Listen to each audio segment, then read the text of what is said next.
어제는 한국 선교 140주년이 되는 뜻깊은 날이었습니다. 1885년 4월 5일 부활절 아침에 아펜젤러 선교사님과 언더우드 선교사님이 제물 포항을 통해서 입국하셨습니다.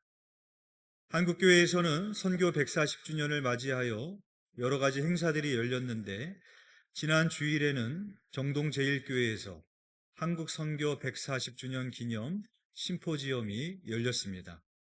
주제가 아펜젤러와 언더우드, 한국에서 꿈꾼 하나님 나라입니다.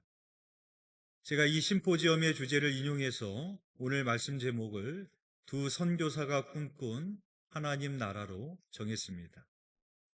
140년 전에 초기 선교사님들이 조선에 들어오셔서 선교 활동을 하시면서 세운 업적들은 매우 다양합니다.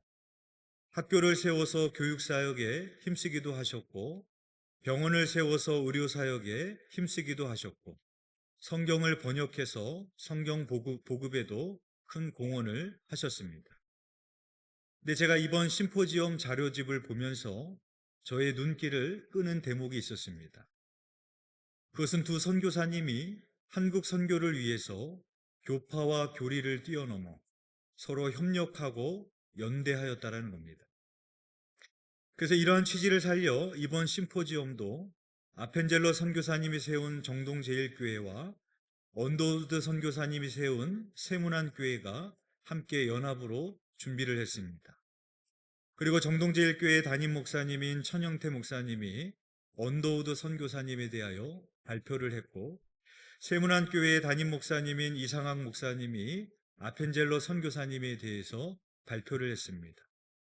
즉, 감리교 목사님이 바라본 장로교 선교사님에 대하여 장로교 목사님이 바라본 감리교 선교사님에 대해서 발표를 한 것입니다.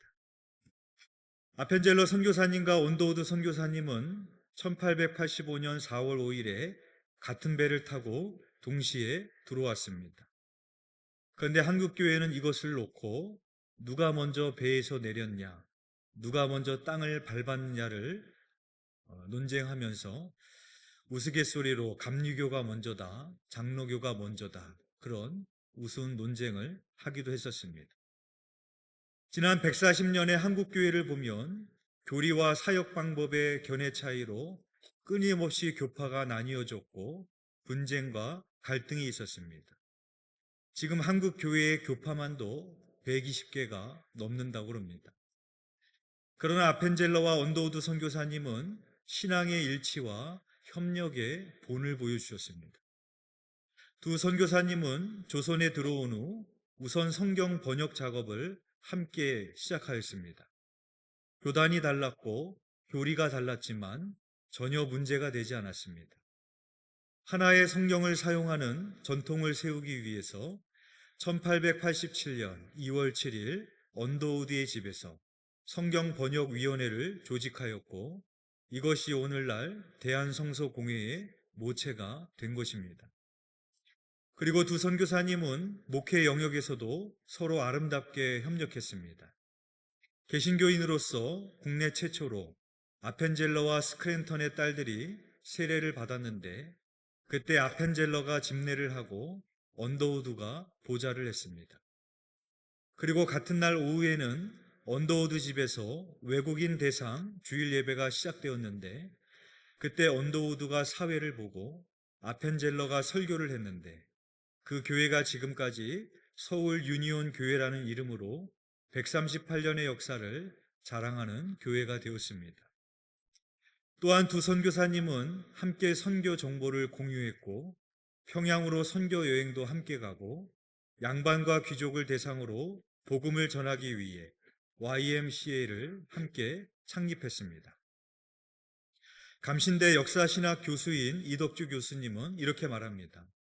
두 선교사님의 머릿속에는 자신의 교단과 선교부를 초월하는 하나된 교회를 지향하는 분명한 선교의식이 있었다. 그렇게 평가하고 있습니다.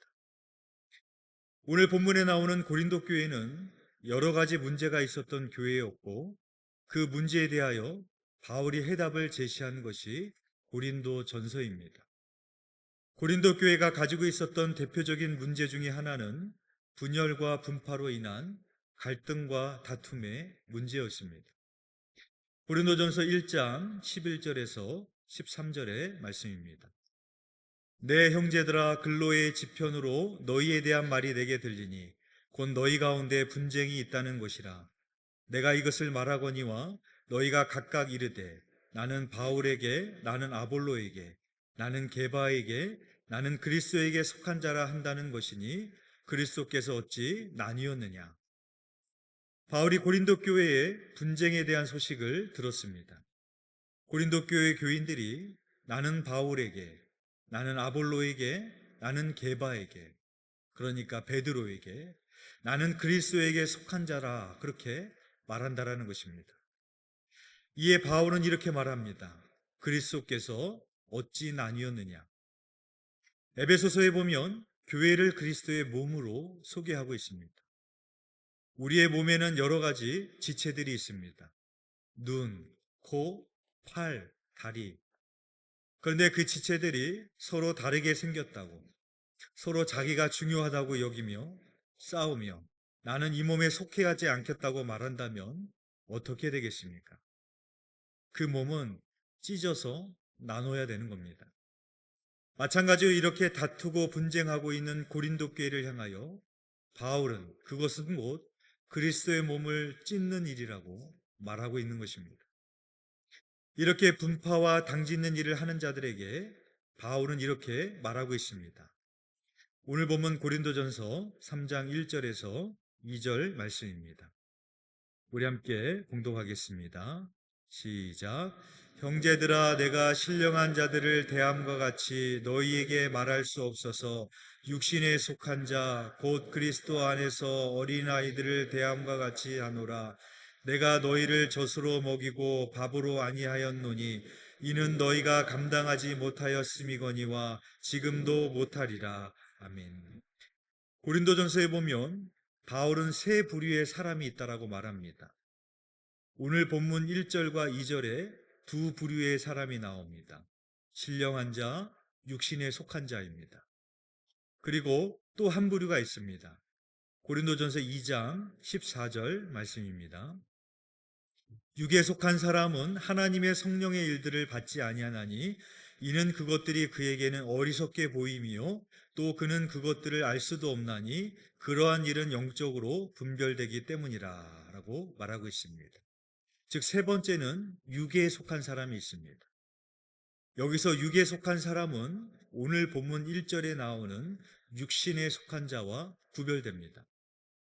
육에 속한 자는 헬라어로 푸시키코스라는 단어가 쓰였고 육신에 속한 자는 헬라어 사르키노이스라는 단어가 쓰였습니다. 헬라어의 단어로 다른 단어를 사용했다는 것은 구별된 의미로 쓰고 있다는 것입니다. 그래서 우리나라 말로 번역할 때도 구별해서 사용하고 있습니다. 그러니까 세 부류가 있는 겁니다. 첫 번째는 육에 속한 자, 두 번째는 육신에 속한 자, 세 번째는 신령한 자가 있습니다. 육에 속한 사람은 하나님의 성령의 일들을 받지 아니한 사람들입니다. 즉 예수 그리스도를 구주로 영접하지 않고 육적으로 살아가는 사람들을 의미합니다. 두 번째로 육신에 속한 자는 예수 그리스도를 구주로 영접하였지만 아직 육적으로 살아가는 사람들로서 어린아이와 같은 믿음으로 살아가는 자들을 뜻합니다. 신령한 자는 예수 그리스도를 영접하고 영적으로 성숙한 믿음을 가진 사람을 일컬어서 말하는 것입니다.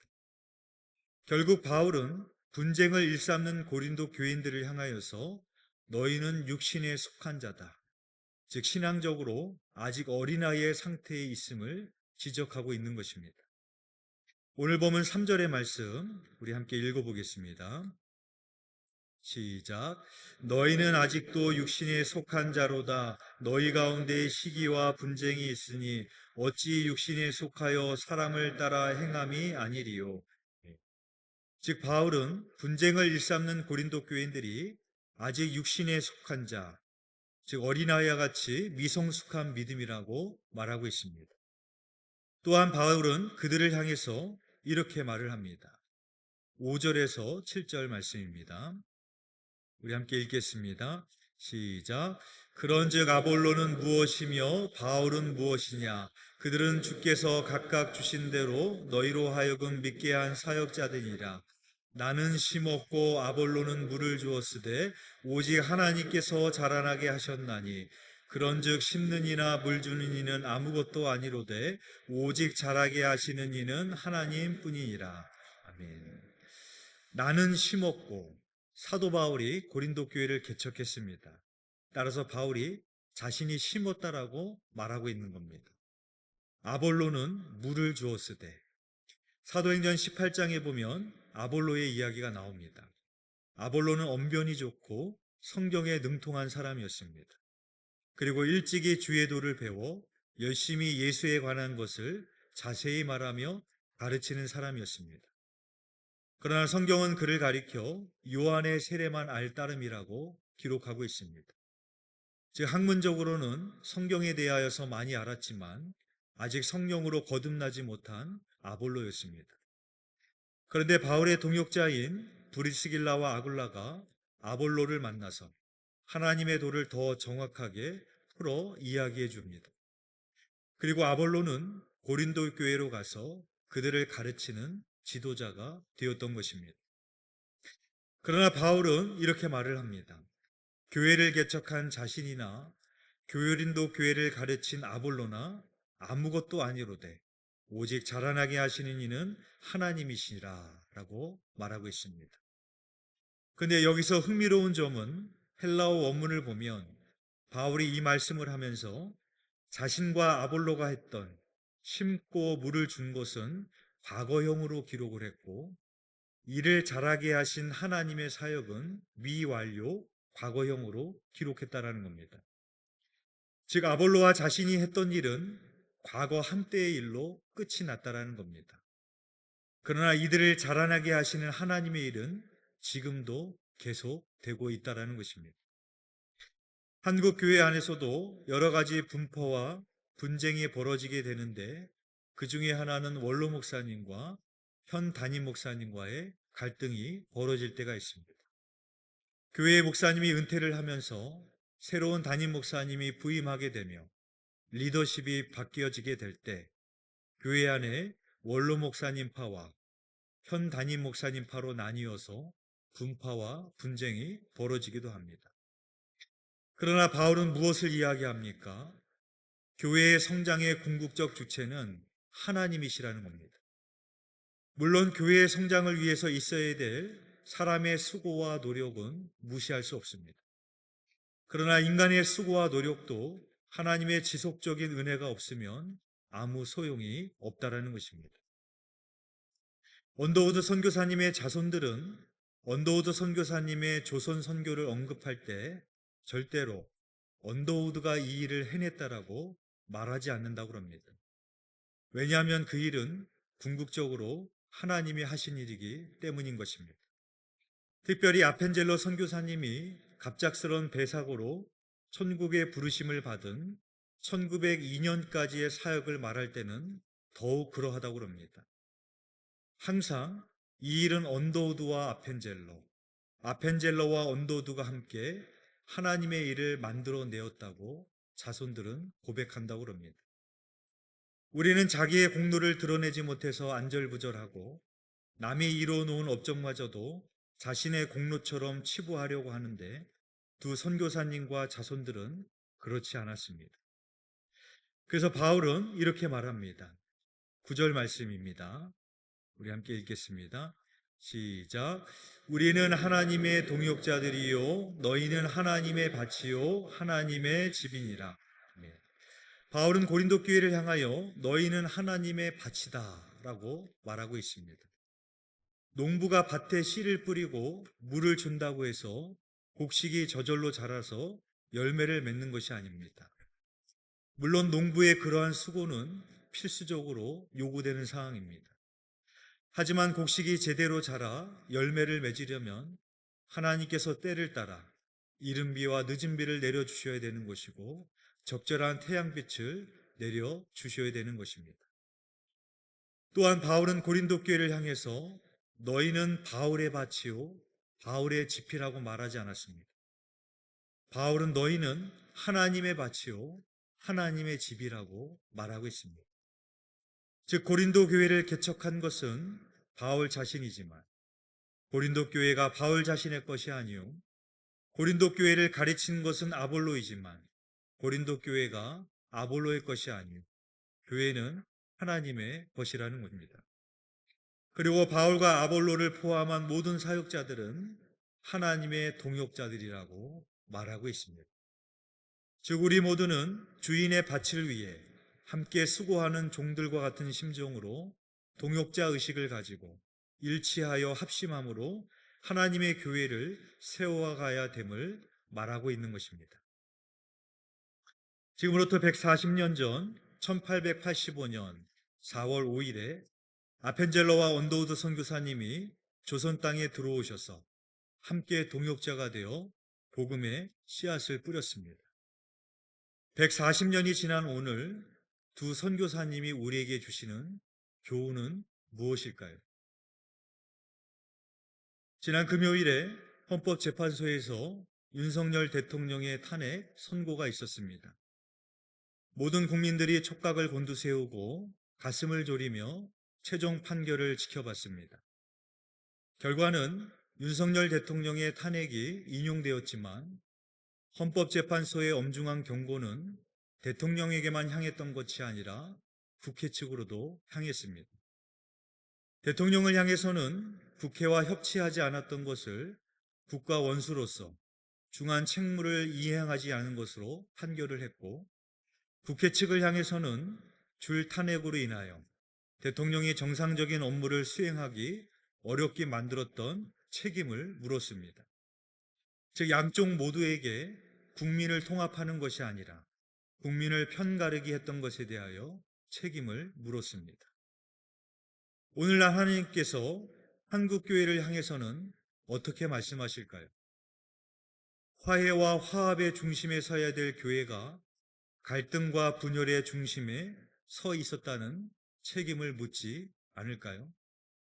십자가를 외친 것이 아니라 정치 구호를 외친 교회, 하나님의 깃발이 아니라 이념의 깃발을 높이 들었던 교회, 그래서 화해의 중재자로서의 교회가 아니라 이념을 우상화하고 갈등을 부추겼던 한국교회의 책임을 묻지 않으시겠습니까? 중세에 있었던 십자군 전쟁을 잘 아실 겁니다. 기독교와 이슬람 사이에 약 200년 동안 계속되었던 전쟁이었습니다. 당시 십자군 전쟁은 예루살렘과 성지를 탈환하기 위하여 시작이 됐습니다. 그 전쟁을 일으킨 사람들은 자신들이 가지고 있었던 신앙이 옳다는 신념으로 했던 것이었습니다. 그러나 오늘날 기독교인인 우리들조차도 십자군 전쟁이 옳았다고 평가하는 사람들은 아마 없을 겁니다. 갈라디아서 5장에 보면 육체의 일과 성령의 열매를 대조시키고 있습니다. 갈라디아서 5장 19절에서 20절 말씀입니다. 육체의 일은 분명하니 곧 음행과 더러운 것과 호색과 우상숭배와 주술과 원수 맺는 것과 분쟁과 시기와 분냄과 당짓는 것과 분열함과 이단과 육체의 일 중에 거의 절반을 차지하는 것이 분쟁, 시기, 분냄, 당짓는 것, 분열함이라고 말하고 있습니다. 예수님께서 이 땅에 오셔서 하신 일은 무엇이었습니까? 에베소서 2장 14절의 말씀입니다. 그는 우리의 화평이신지라 둘로 하나를 만드사 원수된 것, 곧 중간에 막힌 담을 자기 육체로 허시고. 이 말씀은 기독교의 본질이 무엇인지를 잘 말해주고 있습니다. 기독교의 본질은 연결입니다. 복음은 막힌 담을 허무고 원수되었던 자들이 서로 하나가 되게 하는 능력입니다. 이 땅에 오신 선교사님들이 하신 일이 무엇입니까? 이 땅에 선교사님이 들어오셨을 때 우리나라는 뿌리 깊은 유교 문화였습니다. 양반과 천민이 있는 계급이 있었고 남자와 여자가 함께 할 수 없는 문화였습니다. 그러나 선교사님들은 복음을 전하시면서 우리나라의 이념과 문화를 무시했던 것이 아니라 우리나라의 문화 속으로 들어오셨습니다. 그래서 생긴 예배당이 기역자 예배당이 아닙니까? 남자가 여자와 함께 할 수 없어서 가운데 커튼을 쳐놓고 한쪽에는 남자가 앉고 다른 쪽에는 여자들이 앉아서 서로를 쳐다볼 수 없게 하고 예배를 드렸습니다. 기독교와 유교 사이에는 너무나 큰 담이 있었지만 선교사님들은 그 담을 허물고 조선인과 하나 되어 복음을 전하셨습니다. 오순절날 초대교회에 임하였던 성령의 역사는 무엇입니까? 하나됨입니다. 서로의 출신이 달랐고 서로의 언어가 달렸지만 오순절날 성령님이 강림하셨을 때 흩어졌던 자들이 다 하나로 모이고 그들의 언어가 하나로 통합되어지는 역사였습니다. 사랑하는 교회 여러분, 이제는 좌파와 우파를 넘어 이념과 신념을 넘어 복음의 능력으로 용서와 화해, 통합의 길로 나아가야 될 때입니다. 이것을 위해 우리들도 하나님께 먼저 겸손히 엎드려 회개하며 기도하시는 저와 여러분이 되시기를 주님의 이름으로 축원드립니다. 기도드리겠습니다. 사랑하는 가 풍성하신 하나님 아버지, 140년 전에 아펜젤러와 원도우 선교사님이 이 땅에 들어오셔서 조선의 문화 속으로 스며들어오시고 교단과 교리를 뛰어넘어 서로 협력하여 합력하여 복음의 씨앗을 뿌렸음을 우리가 기억합니다. 그러나 그 140년의 역사 동안 한국교회는 끊임없이 교단이 나뉘어졌고 분열과 분파가 분쟁이 멈추지 아니하였고 또 이제는 한국 사회가 좌와 우로 나뉘어서 이념 간의 대립이 멈추지 않고 기어이 또 대통령의 탄핵에 사건에 이르게 되었습니다. 하나님께서 이 땅을 불쌍히 여기시고 긍휼히 여겨주셔서 이제는 싸움과 분쟁이 멈추게 하여 주시옵시고 이념을 뛰어넘는 복음의 능력으로 자와 우가 하나가 되고 기성세대와 젊은 세대가 하나가 되며 이 대한민국이 참으로 하나님의 나라로 우뚝 섰을 수 있도록 주님께서 치유하여 주시고 역사하여 주시옵소서. 또한 우리가 그 하나됨을 위해서 기도하는 교회가 되기를 원합니다. 분열과 갈등의 중심에 서는 자가 되지 않게 하여 주시고 화해와 화합의 중심에 서서 기도하는 자가 되게 하여 주셔서 우리의 기도를 통하여 이 땅을 치유하시는 그 하나님의 나라를 위하여 깨어 기도하는 우리들 되게 하여 주시옵소서. 주님께서 이 대한민국을 지키시고 또 우리 가운데 그렇게 역사하여 주실 줄 믿사오며 예수 그리스도 이름으로 기도드렸사옵나이다. 아멘.